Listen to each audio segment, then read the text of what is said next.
Good morning. It is Monday, September 16th in the eventful year of 2024. I'm Thomas Caldwell of the Aurelian Column, and this is the Monday Morning Report. Well, it looks like the predictions and prophecies came true. There was a second attempt on the life of Donald Trump. Fortunately, this one didn't get that far, but it was an attempt on his life. The details are still coming out, but I do believe we're going to be seeing more revelations from this assassination attempt than the one that took off a piece of his ear back in July. Just to recap, the attempted assassin was Mr. Ryan Wellesley Roth, who is a flaming liberal and has been apparently for many years, is a pretty delusional, very strange fellow, if the reports are to be believed, and I do believe in most cases they are. He's from the Carolinas. He moved to Hawaii, where he made boxes for homeless people. Interesting. Tried to put together some mercenaries to go fight for Ukraine. Well, that's all well and good. He's obviously a lone nut. His son is defending him, but sons tend to do that.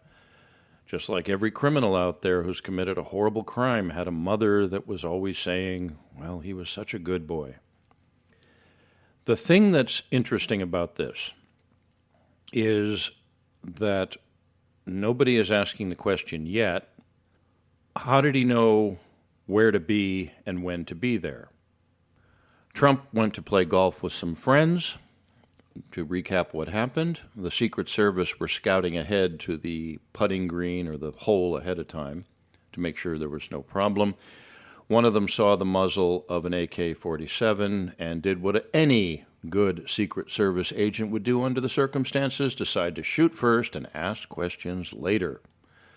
Thank goodness he did. What was even more fortunate was a bystander that thought something was suspicious and took a photograph of the car, or the SUV, I believe it was, captured the license plate, and a short time later, 10 to 15 miles away is being reported, they caught the guy. If that had not happened, he probably would have gotten away, and we would have never known who he was. Possibly. Golf courses are extremely complicated places, even if you have a map, even if you have an aerial photograph. Trump did not announce he was going to be there. It wasn't a public event like we had in Pennsylvania or what Kennedy had in Dealey Plaza. Nobody really knew he was going to be there. He went to go play golf with some friends, which politicians do. This guy knew where to wait for him in ambush. Trump was only a few minutes away from being at the putting green where Mr. Roth was lurking with his AK-47 and a video camera. It seems that he was going to record the event. That is interesting. How did he find out? Was he a regular at this golf course? I don't think so. Had he ever been on it? No, I would imagine not.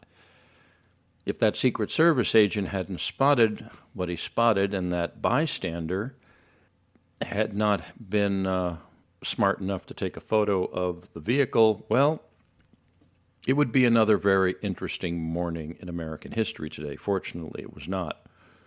There's another thing, too. This guy made it out alive. He is in police custody. He will be interrogated. And if there is anything nefarious about this, it'll come out.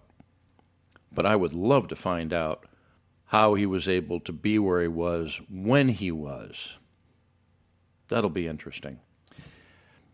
The mainstream media really did a lousy job of handling this one. It was all the alternative media that did an excellent job, especially being able to point out where he was and when he was. The thing you got to be careful of is all of the media organizations that depend on income are doing what they can to attract your attention. So be careful with this one. Be careful with any of them. The Biden White House where Kamala Harris was lurking, were saying how they were relieved that Donald Trump was okay. Do you think anybody believes that? I'm not saying they had anything to do with this, but relieved? Come on. As I have said repeatedly, the deep state, the people who really are in power in this country, who do not care about the average American citizen or their welfare or their happiness or their health or anything else, are going to do everything they can, both legal and illegal, to stop Donald Trump from getting back into the White House. Because if he does, it's going to be a very different country than the one they want. There probably will be another attempt on the man's life. It's going to be a very difficult time for this country. We'll see what happens in the ensuing investigation here. The Secret Service did their job. The assassin did not do his.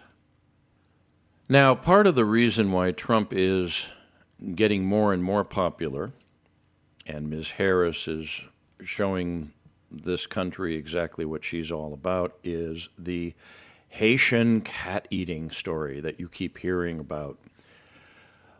It's kind of become a meme right now, almost laughable. In fact, I believe it's a way of distracting from what's really going on, which is a massive invasion of this country that's aided and abetted by the powers that be for reasons which you wonder if it's more than just trying to win elections in the future. All eyes are on Springfield, Ohio, and the disappearing ducks, cats, and dogs. Well, there's more to that story. There's been a lot of people who've been hurt and killed there.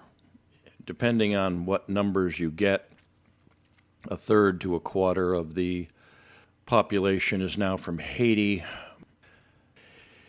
People are being killed in this country. One of the problems with a lot of these invaders, they are not immigrants, they are invaders, is they don't know how to drive vehicles. They do not have driver's licenses for the most part. Some of them get learner's permits, and they're causing death and mayhem. They're getting into fights with each other. These are not civilized people from civilized countries.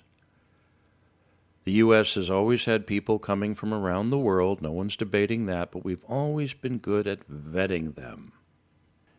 The liberal, left-wing, Marxist wokeism is nothing more than insanity, just like apparently this fellow who wanted to take a shot at Trump. That's the rule, not the exception. The cat-eating story, although cute, is a distraction. There have been some good reports coming out of Springfield where they actually interview people, and they're not talking about their pets disappearing. They're talking about people being hurt, about fights, about all sorts of bad things going on. There have been some reports. I'll be posting them up on my Substack channel, links to them, and also on my social media, and I would urge people to check that out.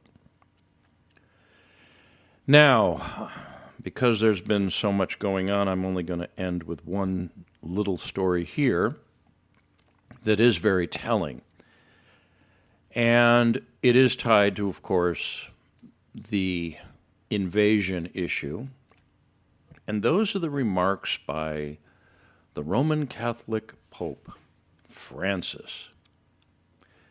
He was urging Americans to pick the lesser of two evils. He didn't specify what that was between Harris and Trump.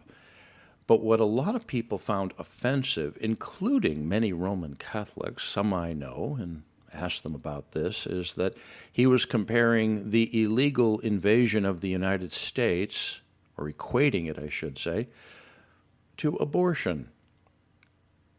Killing of unborn children, which is what abortion is, whether you support it or not, that's what it is.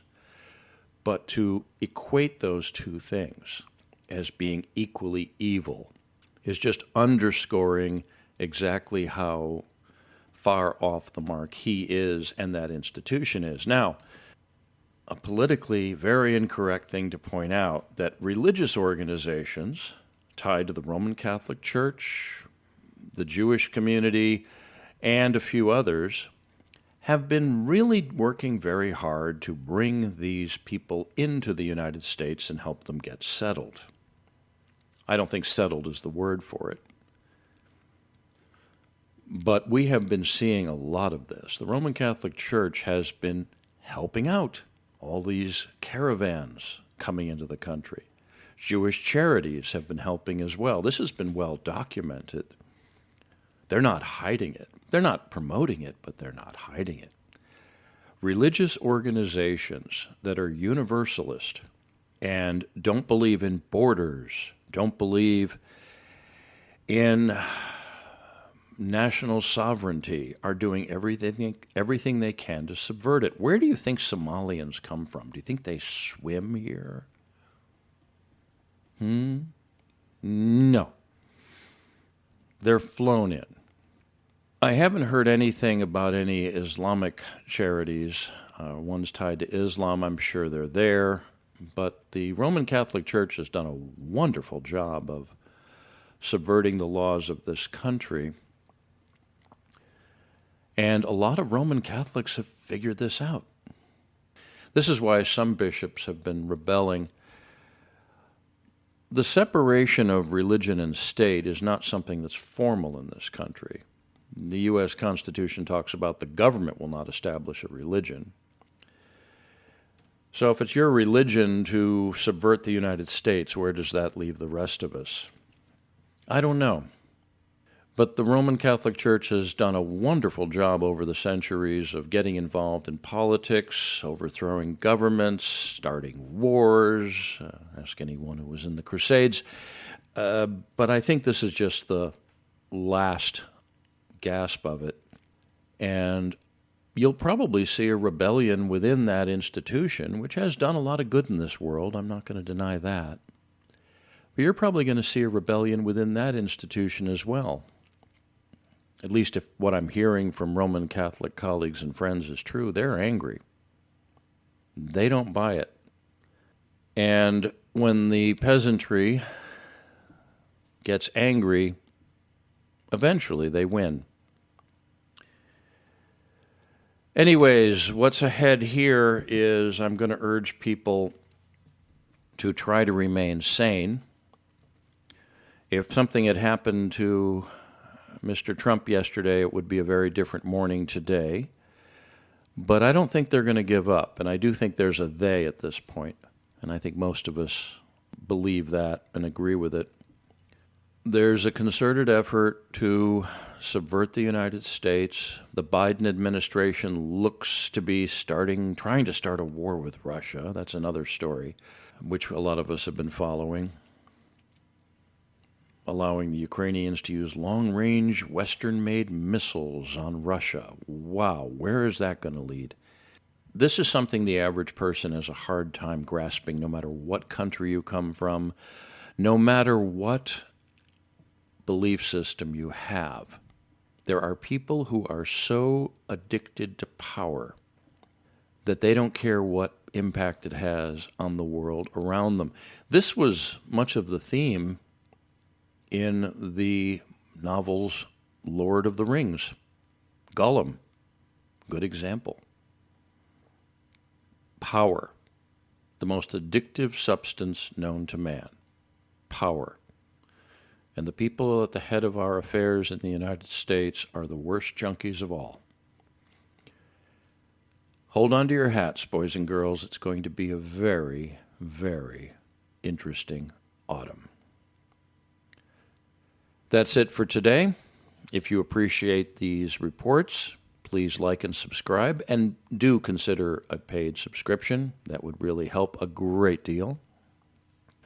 You can see me on social media. I'm up on X. My handle there is MICCAMPEN, MICCAMPEN. I am also on Telegram, the Aurelian Column, very easy to find. And I'm in a few other places. I am not on Facebook. If you wish to contact me with ideas, feedback, it's always welcome. It's feedback@aureliancolumn.com. That's feedback@aureliancolumn.com. I can also be reached on the chat at Substack. My address there, which is where these podcasts and other reports originate, is aureliancolumn.substack.com. That is it for today. Until we meet again, be good, be safe, be vigilant. Remember that clown world must be destroyed, and good day.